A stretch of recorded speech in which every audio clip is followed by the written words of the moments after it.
340 meter di bawah permukaan Laut Cina Timur. Sisa-sisa kapal perang terbesar yang pernah dibangun tergeletak dalam dua bagian besar. Menara meriam 18,1 incinya yang kolosal terpelintir pada sudut yang mustahil ke arah dasar laut. Ini adalah IJN Yamato, raksasa seberat 72.000 ton yang dibangun agar tidak dapat ditenggelamkan. Namun entah bagaimana ia terkoyak dengan kekerasan sedemikian rupa sehingga ledakannya terlihat dari jarak 200 km. Selama 40 tahun, lokasi pasti kuburannya tetap menjadi misteri. Dan ketika tim pencari akhirnya menemukannya, apa yang mereka temukan di dasar laut menantang semua yang para arsitek angkatan laut kira mereka ketahui tentang konstruksi kapal perang. Bagaimana kapal perang yang dilindungi oleh baja padat setebal 16 inci bisa hancur menjadi dua? Kekuatan apa yang mungkin bisa menghancurkan kapal tempur permukaan paling kuat yang pernah berlayar di lautan? Dan ketika penjelajah laut dalam turun untuk mendokumentasikan bangkai kapal itu, apa yang diungkapkan bukti forensik tentang saat-saat terakhirnya? Jawabannya terletak di medan puing-puing yang membentang beberapa kilometer persegi, di mana 2.498 pria tetap terkubur di dalam simbol terbesar kekuatan Angkatan Laut Jepang dan kebanggaan nasional. Sebelum kita melangkah lebih jauh, perlu dicatat bahwa rekaman dan foto kapal-kapal tertentu selama perang sangat langka. Jadi beberapa visual menggunakan kapal serupa, pesawat terbang zaman itu, dan pemandangan laut dalam untuk membantu menceritakan kisah ini. Yamato mulai dibangun di Kure Naval Arsenal pada 4 November tahun 1937. Di bawah selubung kerahasiaan yang belum pernah terjadi sebelumnya. Layar kanvas besar menyembunyikan pembangunannya dari pesawat pengintai Amerika. Dan para pekerja dilarang membahas bahkan detail dasar proyek tersebut. Ketika ia secara resmi ditugaskan pada 16 Desember tahun 1941. Hanya 8 hari setelah Pearl Harbor, Angkatan Laut Kekaisaran Jepang meluncurkan sebuah kapal yang mendefinisikan ulang peperangan laut. Atau begitulah yang mereka yakini. Dengan panjang 263 meter dan bobot 72.000 ton saat muatan penuh. Yamato adalah perwujudan visi dari doktrin kapal perang yang dibawa ke ekstrem absolutnya. Persenjataan utamanya terdiri dari 9 meriam laut tipe 94 dengan diameter laras 46 cm, 18,1 inci. Artileri angkatan laut terbesar yang pernah dipasang pada kapal perang. Setiap peluru penembus baja berbobot 1.460 kg dan dapat menyerang target sejauh 42 km. Perlindungan lapis bajanya sama mencengangkannya. Sabuk 410 mm di sekitar bagian vitalnya dan permukaan menara dilindungi oleh baja yang dikeraskan permukaannya setebal 650 mm. 4 turbin uap mendorongnya hingga kecepatan tertinggi 27 knot, sekitar 50 km per jam. Jepang telah menuangkan kebanggaan nasional dan filosofi strategis mereka ke dalam desain tunggal ini. Menamainya dari kata kuno untuk Jepang itu sendiri. Ia seharusnya menjadi kapal yang akan memenangkan Perang Pasifik. Tapi disinilah cerita mengambil giliran yang ironis. Sejak Februari tahun 1942, Yamato bertugas sebagai kapal induk armada gabungan Laksamana Isoroku Yamamoto.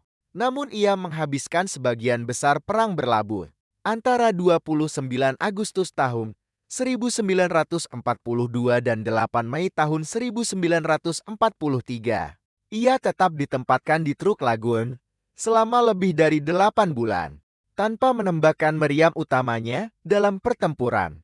Mendapatkan julukan yang merendahkan, Hotel Yamato di antara anggota kru yang frustrasi.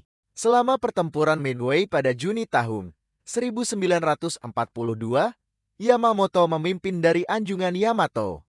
Tetapi kelompok kapal perang itu tetap terlalu jauh dari aksi untuk campur tangan saat 4 kapal induk Jepang dihancurkan. Ketika Yamato akhirnya melihat aksi permukaan dalam pertempuran Teluk Leyte pada Oktober tahun 1944, dia menembakkan baterai utamanya tetapi mencapai hasil minimal melawan kapal induk pengawal dan kapal perusak Amerika yang kalah jumlah. Kapal perang terkuat di dunia ini sebagian besar telah menjadi tidak relevan karena pergeseran mendasar dalam peperangan laut. Supremasi penerbangan berbasis kapal induk telah membuat kapal perang usang. KAPL induk Amerika dapat memproyeksikan kekuatan ratusan mil jauhnya sementara jangkauan meriam Yamato 42 km. Berarti dia harus bertahan mendekati musuh dengan berbahaya yang bisa menghancurkannya dari balik cakrawala. Kesalahan perhitungan strategis menjadi sangat jelas. Pada April tahun 1945 Jepang kalah perang secara dahsyat. Pasukan Amerika telah mendarat di Okinawa, membawa mereka dalam jangkauan serangan pulau-pulau utama Jepang. Kaisar Hirohito secara pribadi bertanya kepada Komandan Angkatan Laut apa yang dilakukan Angkatan Laut Kekaisaran untuk mempertahankan Okinawa. Dan sebagai tanggapan, para perencana menyusun operasi 10 Go. Misi yang begitu putus asa, sehingga pada dasarnya adalah bunuh diri yang disponsori negara. Yamato akan berlayar ke Okinawa dengan 1 kapal penjelajah ringan dan 8 kapal perusak, mendaratkan dirinya di pulau itu, dan menggunakan meriam besarnya sebagai artileri stasioner sampai dia hancur atau kehabisan amunisi. Pasukan itu hanya diberi cukup bahan bakar untuk perjalanan satu arah. Pada 6 April tahun 1945 Yamato berangkat dalam pelayaran terakhirnya.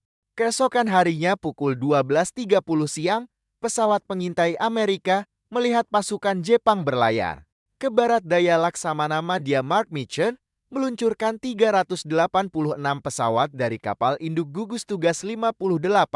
Armada udara yang luar biasa.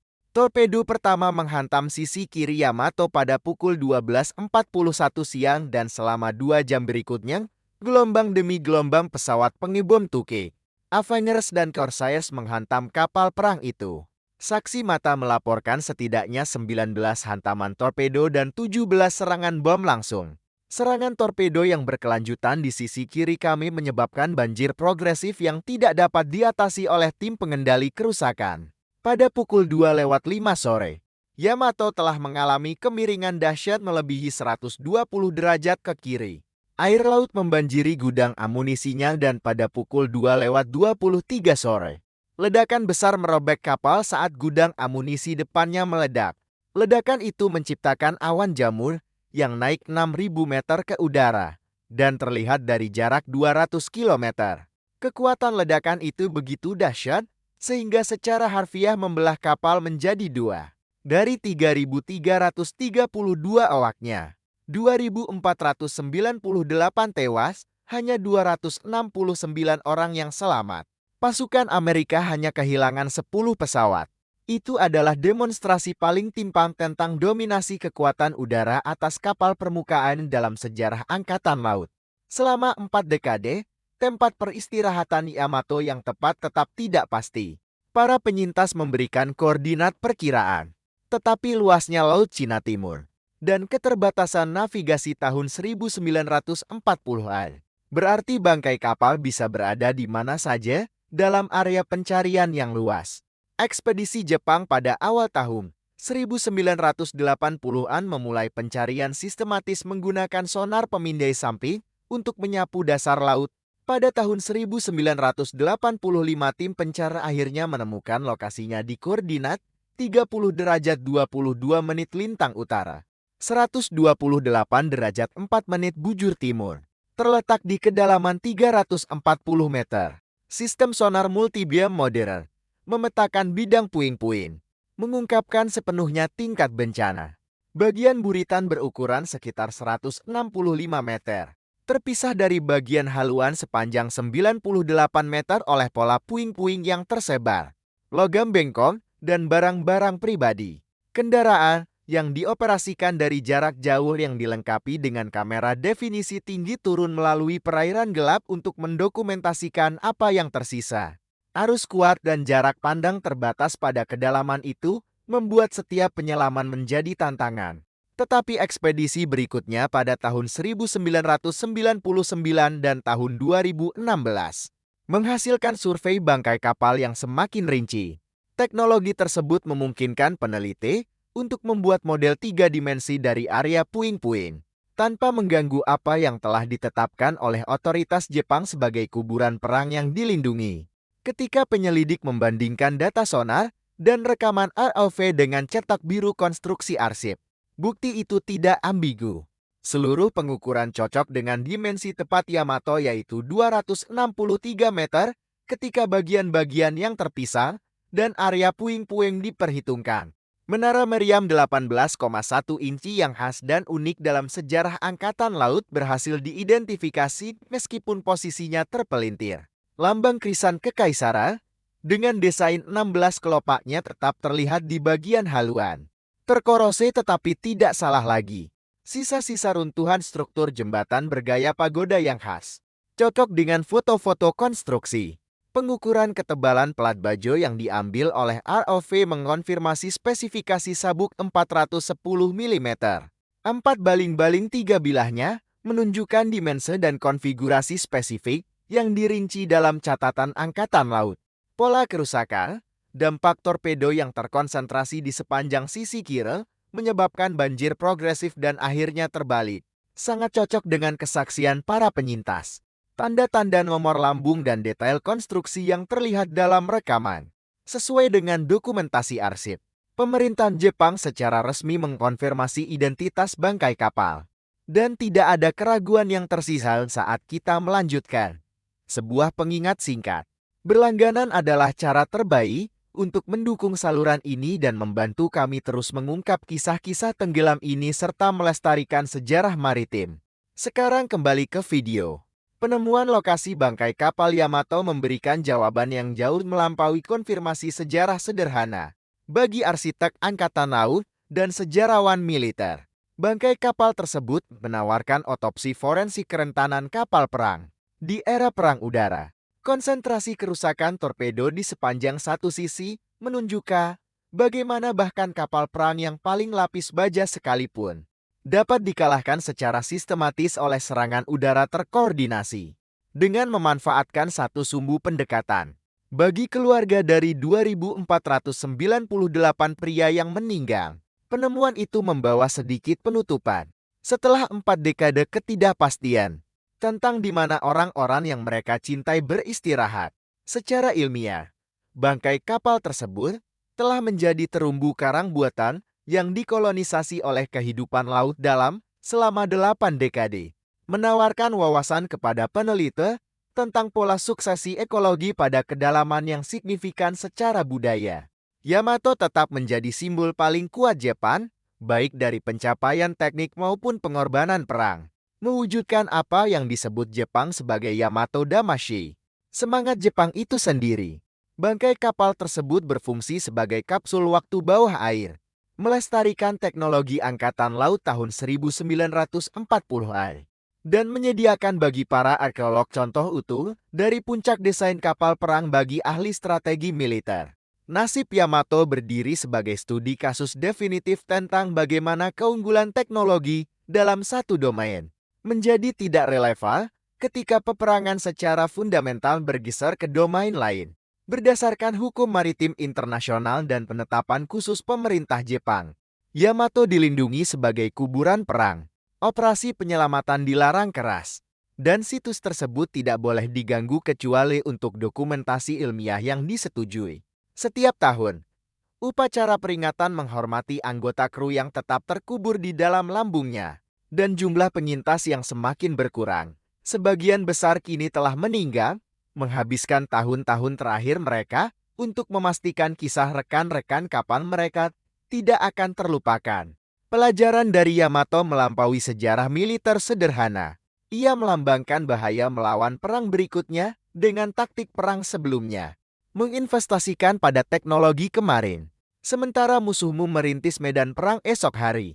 340 meter di bawah permukaan. Yamato tetap seperti dulu, kapal perang terberat yang pernah dibangun. Kini berfungsi sebagai kuburan terdalam dari jenisnya. Lambungnya yang rusak berdiri sebagai monumen abadi bukan untuk kemuliaan perang, tetapi untuk 2.498 pria yang hidupnya dihabiskan dalam tindakan sia-sia, yang tidak mengubah apapun tentang hasil perang yang tak terhindarkan. Mereka pantas mendapatkan yang lebih baik daripada misi bunuh diri. Kami menghormati ingatan mereka dengan mengingat pengorbanan mereka dan kebodohan strategis yang menuntutnya. Yamato terbaring tak terganggu dalam kegelapan. Sebuah katedral baja tempat samudera telah mengklaim kapal perang terakhir dan terbesar, dan di mana ia akan tetap ada selama berabad-abad yang akan datang.